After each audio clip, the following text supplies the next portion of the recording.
Ano? Wala kang talent? Eh, ang galing mo kayang mangialam.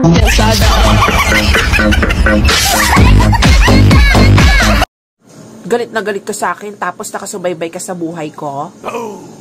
Lo, ano yan? Fun na medyo basher. Game over. Pag galit ka sa akin, ikaw lang. Huwag ka nang maghanap ng iba. Huwag kang mag-recruit ng iba para magalit din sa akin. Ano yan? Networking? Kung may problema ka, wag na wag mong iwasan. Harapin mo. Hayaan mo siya ang umiwas.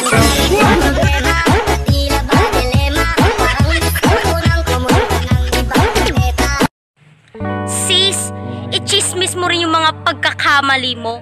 Hindi yung puro nakikita at nababantayan mo lang sa ibang tao.